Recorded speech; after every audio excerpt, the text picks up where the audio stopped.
Oh, I'm sorry. I didn't mean to scare you. Yeah. You have a really nice, kind face.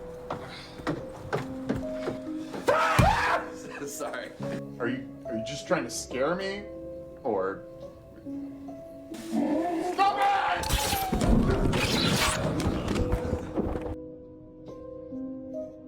Film ini mengisahkan seorang videografer bernama Aaron yang mendapat kerjaan untuk mendokumentasikan kegiatan kliennya.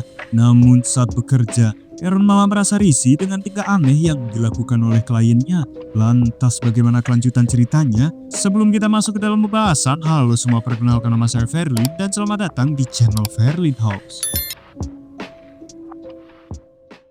We're going on a trip in our favorite rocket ship, zooming through the sky, little Einstein. Film ini diawali dengan vlog seorang pria bernama Aaron yang sedang OTW menuju rumah kliennya yang berada di Kabupaten California bagian Ngawi, di mana Aaron yang berprofesi sebagai videografer mendapatkan panggilan untuk melakukan daily vlog dengan bayaran $200 per hari atau setara dengan gaji UMR. Dan meskipun kliennya ini memiliki biodata yang cukup misterius, namun Aaron yang lagi PU tetap memberanikan diri untuk menemuinya. To come up the hill and give rub downs, money. A yellow door.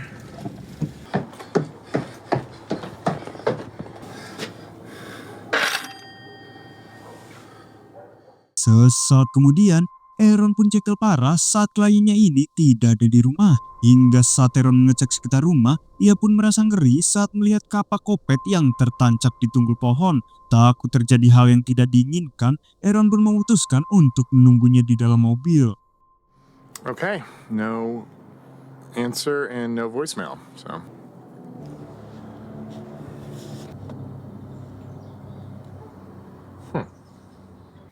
You know, just...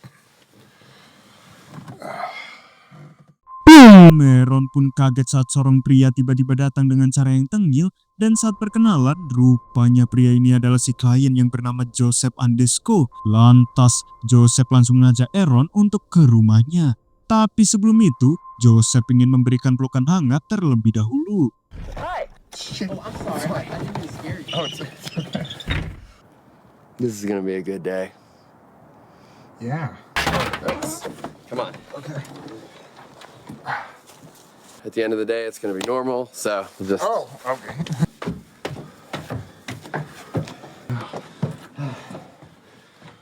Sesaat kemudian, Joseph berkata jika saat ini dirinya tinggal sendirian karena istrinya sedang bekerja di luar kota. Lantas tanpa banyak BCD, Joseph langsung mengungkapkan alasan menyewa Aaron dengan bayaran yang fantastis, di mana saat ini Joseph yang divonis mengidap kanker stadium akhir ingin membuat daily vlog untuk dikenang oleh putranya yang saat ini masih dalam kandungan. Meski terdengar menyedihkan, namun Joseph merasa jika hal ini merupakan satu-satunya cara untuk memberikan kenang-kenangan pada putranya di masa depan.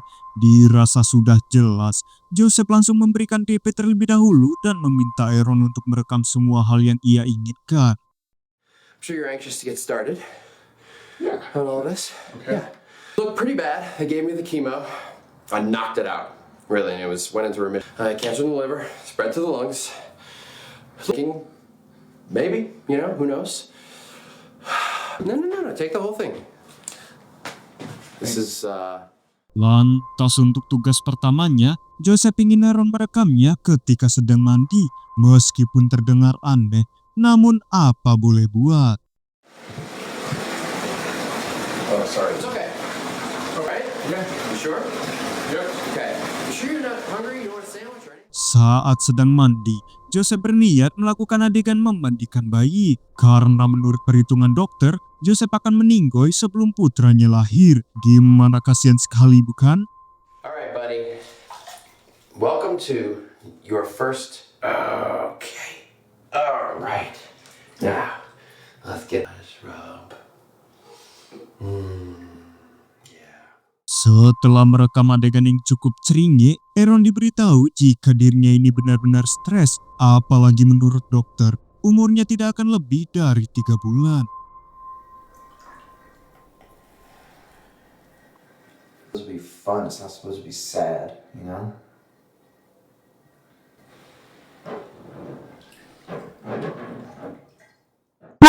Aaron pun merasa kesal saat diprank oleh Joseph. Sambil meminta maaf, Joseph meminta Aaron untuk membawakan mantel yang ada di kamarnya karena sesaat lagi ia ingin mengajak Aaron untuk ngevlog di luar ruangan. I got a weird sense of humor, man. I'm really sorry about that. You know, trying to lighten the mood. You want to go outside or something? Chilly out there. I think there should be some in the guest bedroom closet if you want to snack. What happened? Lagi-lagi Aaron pun kaget saat mendapati topeng sering gila yang tersimpan di lemari. Di saat itu pula, Joseph berkata jika topeng sering gila ini merupakan peninggalan kakeknya saat pesta Halloween, di mana topeng ini dianggap memiliki roh mistis yang dikeramatkan oleh keluarganya. Buzz. Say hello. My dad created him, and he actually used to have this great. Hello, my name is Peach Fuzz. I might look like a Setelah melakukan tarian ceringe, Joseph mengajak Aaron untuk pergi jalan-jalan. What do you think, buddy?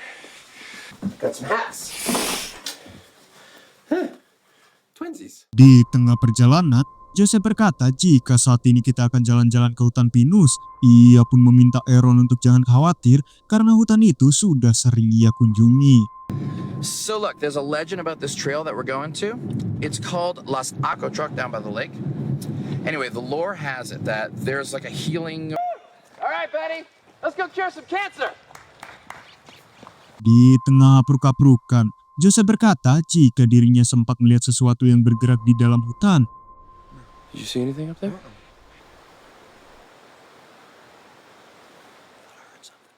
Sontak Aaron pun heran dengan kelakuan Joseph yang tiba-tiba ngiprit ke arah hutan. Joseph?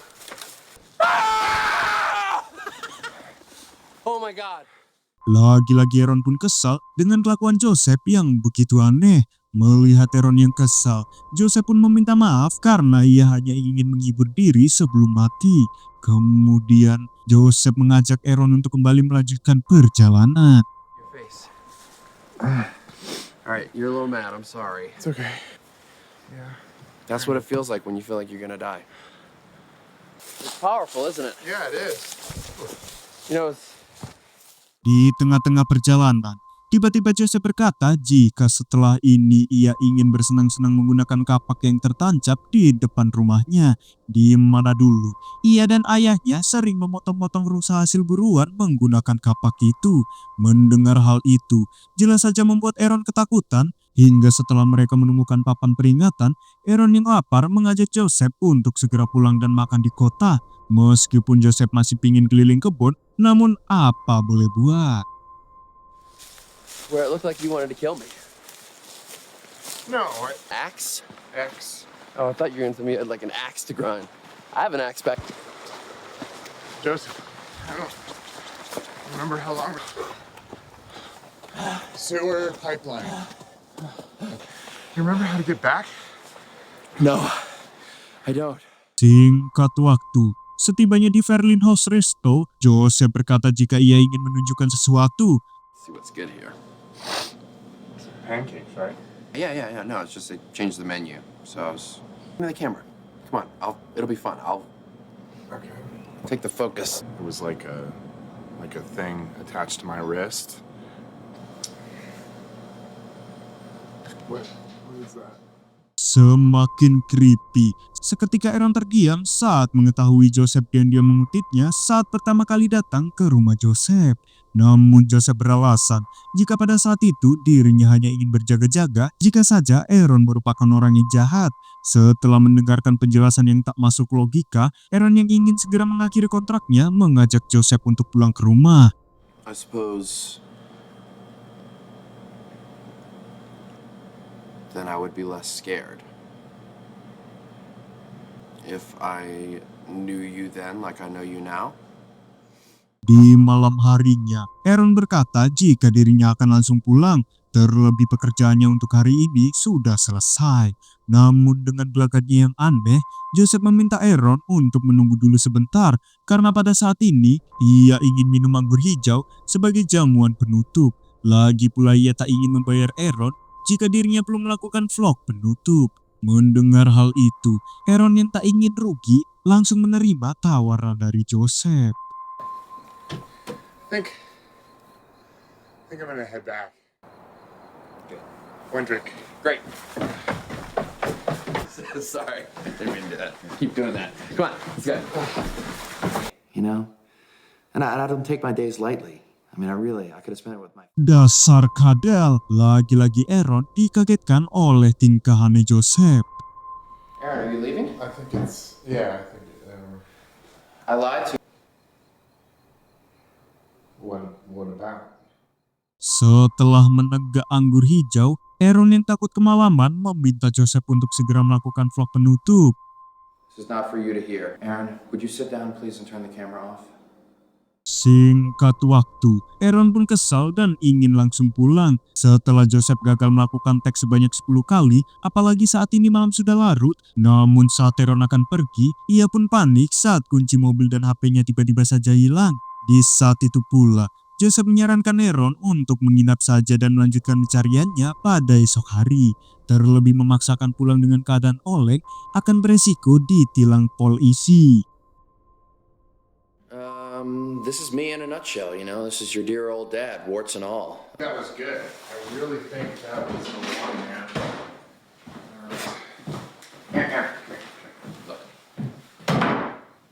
I know you need to go home, but what I'm telling you is that we cannot find your... Meskipun heran, Aaron yang terkena skakmat tak bisa berbuat apa-apa dan hanya bisa menuruti perkataan Joseph. Di pagi harinya, Aaron yang merasa curiga berniat melakukan penggeledahan.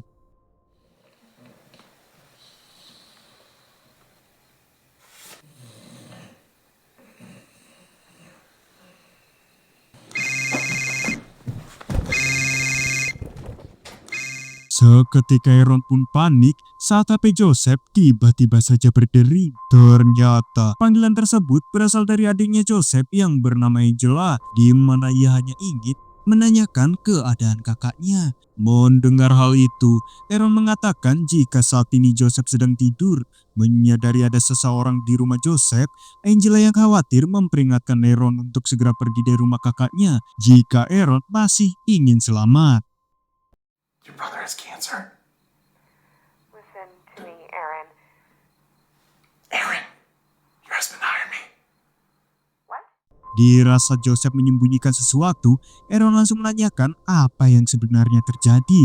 Tapi bangsalnya, obrolan mereka malah terhenti akibat adegan susah sinyal. Hello. Shit. Boom! Sontak Aaron pun kaget parah saat Joseph tiba-tiba muncul sambil mengatakan, "Aaron, kematianmu sudah dekat." Di tengah rasa kaget, tiba-tiba saja Joseph kembali bertingkah aneh.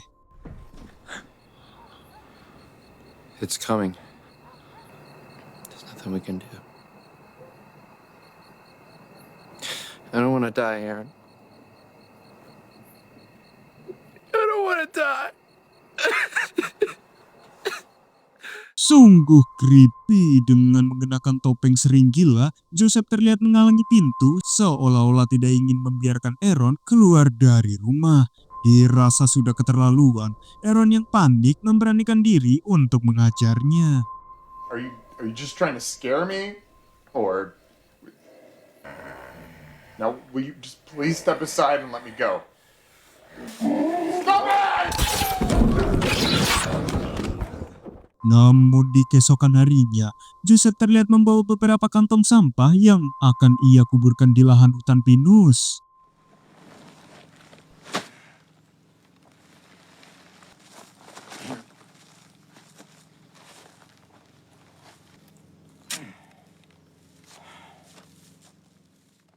Dirasa jasad Aaron, tapi untungnya Aaron masih selamat dari kejadian tadi malam. Lantas Aaron mengatakan jika pada malam itu ia berhasil mengajar Joseph dan kabur setelah mendapatkan kunci mobilnya. Akan tetapi, ia tidak bisa melaporkan Joseph pada polisi karena tidak cukup bukti. Namun kini Aaron merasa ngeri saat dirinya mendapatkan kiriman kaset video dari Joseph. Padahal dirinya tidak pernah memberitahukan alamatnya kepada pria creepy ini. After our scuffle, this was over. I was just writing it off as just a weird thing that a few days later, I got this. I don't know, I'm concerning. Di tengah-tengah rasa ngeri, Aaron berniat membuang rekaman tersebut dan melupakan semua yang telah terjadi. Okay.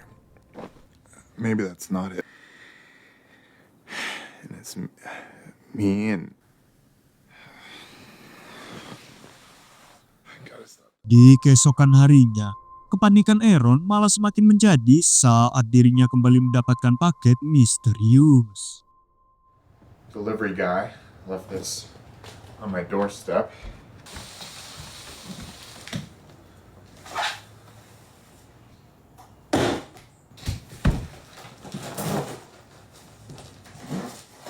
Lagi-lagi paket tersebut merupakan kiriman dari Joseph.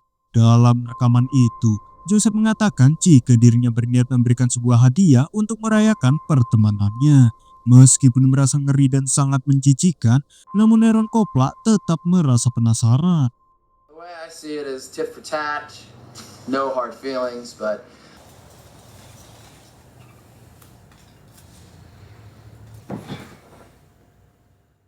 Sungguh jijik seketika Aaron merinding parah saat mendapatkan kalung lope dengan foto dirinya bersama Joseph.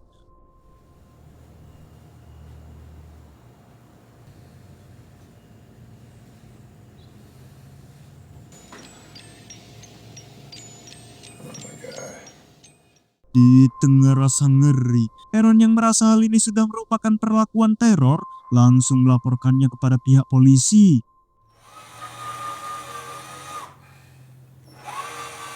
Well, I don't know if he's dangerous, but he's really weird and super creepy. Di tengah malam kemudian, setelah laporan Aaron diproses kepolisian, ia pun berkata jika saat ini Aaron kembali mendengarkan suara aneh dari dalam rumah.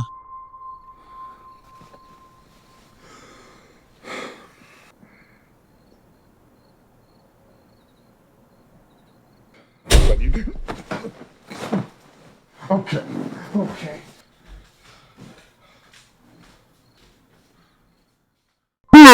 Tanpa Aaron sadari, jika saat ini Joseph sedang mengintainya dari luar rumah. Melihat tempat sampah yang berantakan, Aaron merasa jika suara tadi malam merupakan ulah dari seekor kucing. Goddamn raccoons. Saat kembali tidur, Aaron pun tak menyadari jika saat ini Joseph diam-diam menyelinap ke kamarnya.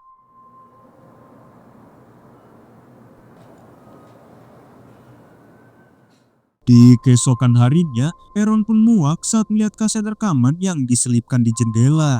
Rupanya rekaman tersebut merupakan sebuah klarifikasi di mana Joseph hanya ingin meminta maaf atas semua yang telah ia lakukan. Terlebih semua itu hanyalah sebuah cara untuk bersenang-senang sebelum dirinya mati. Lantas, Joseph memberitahu jika dalam seminggu lagi dirinya akan mati dan tidak ingin memiliki musuh. Ia pun mengajak Aaron untuk bertemu di tempat terbuka, tepatnya di sisi danau, agar Aaron tidak merasa ketakutan. Ia pun berharap Aaron bisa datang dan bertemu untuk yang terakhir kalinya. The last couple nights have been pretty normal. Hey, Aaron. I get this. And that was a red flag, and it scared me. I am a lonely person, and I'm a sad person, and I really need a friend, and you're the only chance that I have. Mendengar hal itu, Aaron yang terlalu baik merasa jika Joseph tidak benar-benar jahat dan hanya orang aneh saja. Di keesokan harinya, Aaron yang tiba di danau langsung menyiapkan kamera untuk berjaga-jaga.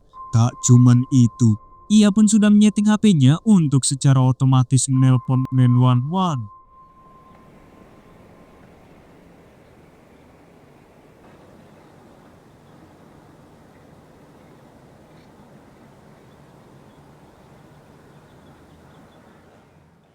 Namun tanpa Aaron sadari, Joseph terlihat mengendap-endap di belakangnya sambil mengenakan topeng sering gila.